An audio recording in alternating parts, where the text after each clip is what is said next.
Welcome back, Rover Sports. How's it going, guys? So I wanted to talk a little bit about Malcolm Butler and Bill Belichick, because I look at Bill Belichick, and yes, I think what Bill Belichick did with Matt Castle going 11-5 was incredible. I think Bill Belichick going out, putting this defense together, finding ways to win.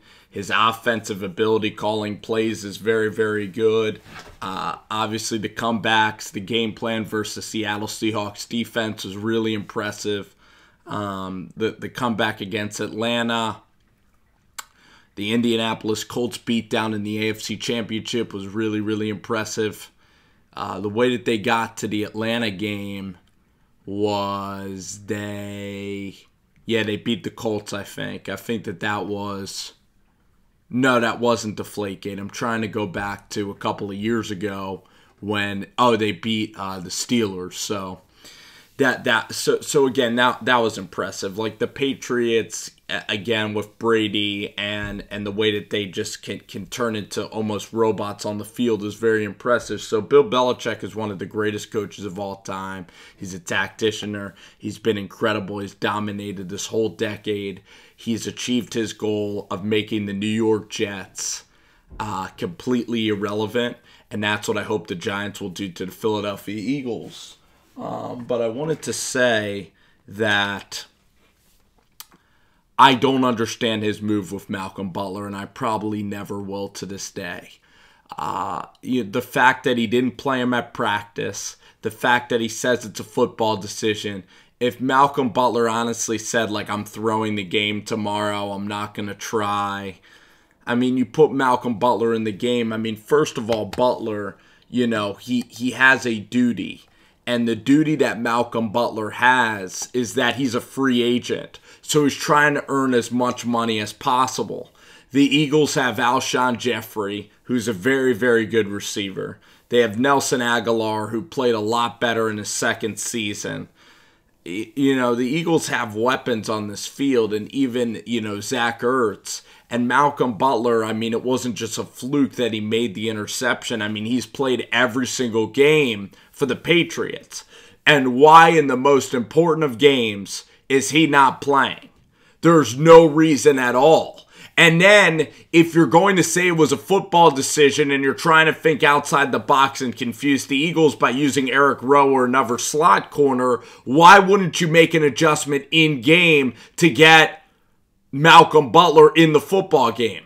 I mean, Nick Foles is a decent player, but even the Falcons were able to shut down Nick Foles, even the Oakland Raiders. So, benching Malcolm Butler is one of the worst coached games I've seen in... that decision is one of the worst coaching moves I've ever seen in my life. I mean, it almost was as bad as putting Matt Ryan in a position to throw. I think it's even worse because... At least in that situation, Dan Quinn was thinking, let's not play to lose the game. Let's hit him with a knockout blow. Matt Ryan and Julio are on fire. Not playing Malcolm Butler a single second in that Super Bowl in the most important game of the season, really in one of the most important games ever, I mean, you start to think of conspiracies. Did the NFL want the Eagles to win the football game? Did the NFL want Nick Foles to come out and beat Brady and be like David versus Goliath? Did they want Marcus Williams to purposely, let the Vikings score so that the Eagles would win the Super Bowl? I think about that all the time. Did Marcus Williams purposefully slip to let the Eagles win? Because I believe the Saints would have beaten the Eagles, or the Saints would have had a damn good chance in case Keenum's a fraud. The second thing that I wanted to say is that maybe the NFL wanted the Eagles to win. Maybe they wanted Nick Foles to just light it up. Maybe Bill Belichick was throwing the football game. Maybe Bill Belichick hates Tom Brady. Maybe Bill Belichick's like, Tom, you're such an ego. I can't stand you anymore. We should have had Jimmy Garoppolo. You know what, Robert Kraft? You're a piece of shit because you didn't let that trade go through, and you backed it. And you know what? You resorted back to the jerk that you were with Bill Parcells. Maybe that's what happened. I look at Robert Kraft, the whole keeping Brady thing. Maybe Bill Belichick wanted to lose because he hates Tom Brady. And the Patriots are weird right now. Tom Brady doesn't like Belichick. Belichick doesn't like Tom Brady. And eventually, like in a situation, shit's going to hit the fan and you're going to hit a breaking point. And that's exactly what happened with Josh McDaniels and Bill Belichick in that meeting. That's exactly why he didn't go to the Indianapolis Colts. So maybe he wanted to do that in spite of Tom Brady. He didn't want Brady to win another ring. He didn't want him to win another Super Bowl. He's like, screw it. You know what? Our defense is going to suck this game. And even against Jacksonville, they almost blew that game. And then with Bill Belichick and Matt Patricia, I remember them hugging at the end of that football game. And it was very odd because it seemed very final. It seemed like complete finality. And maybe Bill Belichick said to Matt Patricia, hey man, you're going to want to go with Bob Quinn. You're going to want to go with Detroit. They're good guys. And Robert Kraft's turning into a dictator. He's turning a little evil. He's taking advantage of our system.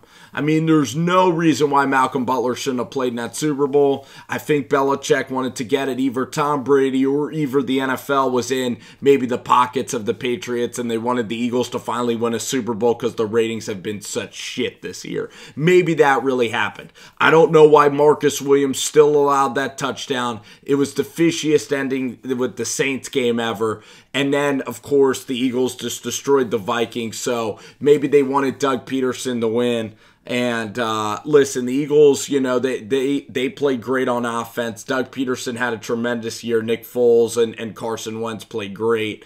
And if they, you know, maybe they did win fair and square, and you know, maybe that'll happen. I'll probably never get the answer to that question. But it really sucks to put it in. You know, it always sucks. You know, looking at last year. It does, and it was a year from hell, and I'll give credit where credit is due. I mean, the offense of the Eagles couldn't be stopped, and Nick Foles, you know, looked like a Joe Flacco in that Super Bowl. It just seems like, I wonder why Nick Foles isn't a starter if he can perform that well. And it's because Nick Foles can't maybe drop back 3 yards. He's so immobile that he's just like a statue, and he can only throw, and he can't drop back like faster guys like Dalton and Trubisky. Even though, like, you look at Andy Dalton and you look at Tannehill, I guess mobility is such a huge thing to people. So, all right, I'll see you guys. Thanks again for tuning into the show. And I want you guys to think in the comments why Malcolm Butler didn't play in that Super Bowl, because it still bothers me to this day. And it probably always will bother me. So I'm wondering about that.